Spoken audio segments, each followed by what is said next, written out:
Lamb to the Slaughter by Roald Dahl. The room was warm and clean, the curtains drawn, the 2 table lamps alight, hers and the one by the empty chair opposite. On the sideboard behind her, 2 large glasses, soda water, whiskey, fresh ice cubes in the thermos bucket. Mary Maloney was waiting for her husband to come home from work. Now and again she would glance up at the clock, but without anxiety, merely to please herself with the thought that each minute gone by made it nearer the time when he would come. There was a slow, smiling air about her, and about everything she did. The drop of the head as she bent over her sewing was curiously tranquil. Her skin, for this was her 6th month with child, had acquired a wonderful translucent quality.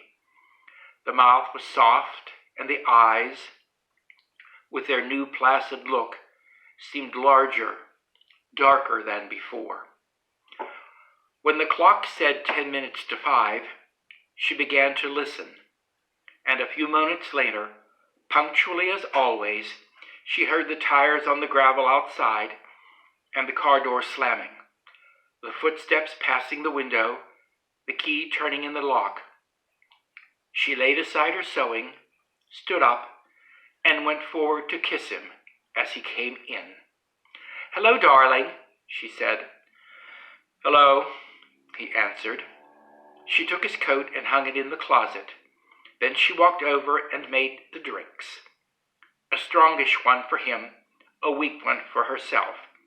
And soon she was back again in her chair with the sewing, and he in the other, opposite, holding the tall glass with both hands, rocking it so the ice cubes tinkled against the side. For her, this was always a blissful time of day. She knew he didn't want to speak much after the first drink was finished, and she, on her side, was content to sit quietly, enjoying his company after the long hours alone in the house. She loved to luxuriate in the presence of this man, and to feel, almost as a sunbather feels the sun, that warm male glow that came out of him to her and when they were alone together. She loved him for the way he sat loosely in a chair, for the way he came in a door, or moved slowly across the room with long strides. She loved the intent, far-away look in his eyes when they rested on her, the funny shape of the mouth, and especially the way he remained silent about his tiredness, sitting still with himself until the whiskey had taken some of it away. "Tired, darling?" "Yes," he said. "I'm tired." And as he spoke, he did an unusual thing. He lifted his glass and drained it in one swallow, although there was still half of it, at least half of it left. She wasn't really watching him, but she knew what he had done because she heard the ice cubes falling back against the bottom of the empty glass when he lowered his arm. He paused a moment, leaning forward in the chair. Then he got up, went slowly over to fetch himself another. "I'll get it," she said, jumping up. "Sit down," he said.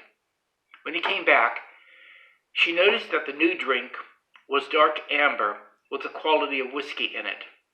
"Darling, shall I get your slippers?" "No." She watched him as he began to sip the dark yellow drink, and she could see little oily swirls in the liquid because it was so strong. "I think it's a shame," she said, "that when a policeman gets to be as senior as you, they keep him walking about on his feet all day long." He didn't answer, so she bent her head again and went on with her sewing. But each time he lifted the drink to his lips, she heard the ice cubes clinking against the side of the glass. "Darling," she said, "would you like me to get you some cheese? I haven't made any supper because it's Thursday, "No," he said. "If you're too tired to eat out," she went on, "it's still not too late. There's plenty of meat and stuff in the freezer, and you could have it right here and not even move out of the chair."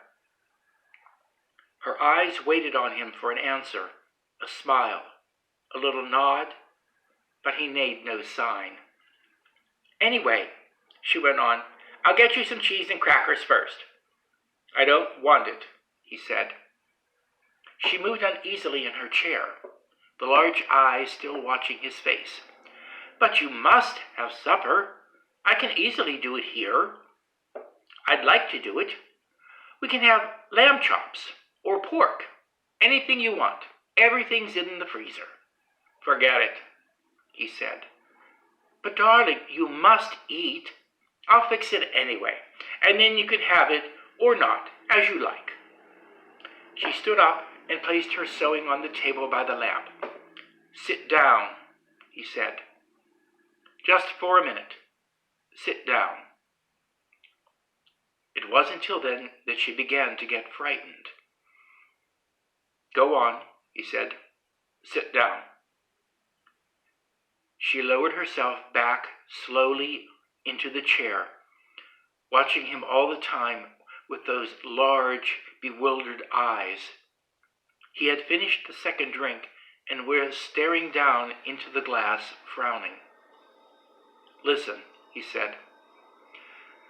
"I've got something to tell you." "What is it, darling? What's the matter?"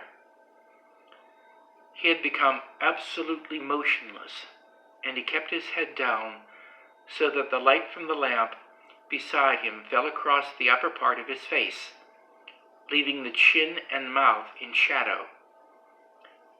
She noticed there was a little muscle moving near the corner of his left eye. "This is going to be a bit of a shock to you, I'm afraid," he said. "But I've thought about it a good deal, and I've decided that the only thing to do is tell you right away. I hope you won't blame me too much." And he told her. It didn't take long, 4 or 5 minutes at most, and she sat very still through it all, watching him with a kind of dazed horror as he went further and further away from her with each word. "So there it is," he said. "And I know it's kind of a bad time to be telling you, but there simply wasn't any other way. Of course I'll give you money and see you're looked after, but there needn't really be any fuss. I hope not, anyway. It wouldn't be very good for my job." Her first instinct was not to believe any of it, to reject it all. It occurred to her that perhaps he hadn't even spoken, that she herself had imagined the whole thing. Maybe if she went about her business and acted as though she hadn't been listening, then later, when she sort of woke up again, she might find none of it had ever happened. "I'll get the supper," she managed to whisper, and this time he didn't stop her. When she walked across the room, she couldn't feel her feet touching the floor. She couldn't feel anything at all, except a slight nausea and a desire to vomit. Everything was automatic now. Down the stairs to the cellar, the light switch, the deep freeze, the hand inside the cabinet taking hold of the first object she met. She lifted it out, looked at it. It was wrapped in paper, so she took off the paper and looked at it again. A leg of lamb. All right then, they would have lamb for supper. She carried it upstairs, holding the thin, boned end of it with both her hands. As she went through the living room, she saw him standing over by the window with his back to her, and she stopped. "Oh, for God's sake," he said, hearing her, but not turning around. "Don't make supper for me. I'm going out." At that point, Mary Maloney simply walked up behind him, and without any pause, she swung the big, frozen leg of lamb high in the air and brought it down as hard as she could on the back of his head. She might just as well have hit him with a steel club. She stepped back a pace, waiting. And the funny thing was he remained standing there for at least 4 or 5 seconds, gently swaying. Then he crashed to the carpet. The violence of the crash, the noise, the small table overturning, helped bring her out of the shock. She came out slowly, feeling cold and surprised, and she stood for a while blinking at the body, still holding the ridiculous piece of meat tight with both hands. All right, she told herself, so I've killed him. It was extraordinary. Now, how clear her mind became all of a sudden. She began thinking very fast. As the wife of a detective, she knew quite well what the penalty would be. That was fine. It made no difference to her. In fact, it would be a relief. On the other hand, what about the child? What were the laws about murderers with unborn children? Did they kill them both, mother and child, or did they wait until the 10th month? What did they do? Mary Maloney didn't know, and she certainly wasn't prepared to take a chance. She carried the meat into the kitchen, placed it in a pan, turned the oven on high, and shoved it inside. Then she washed her hands and ran upstairs to the bedroom. She sat down before the mirror, tidied her face, touched up her lips and face, and tried a smile. It came out rather peculiar. She tried again.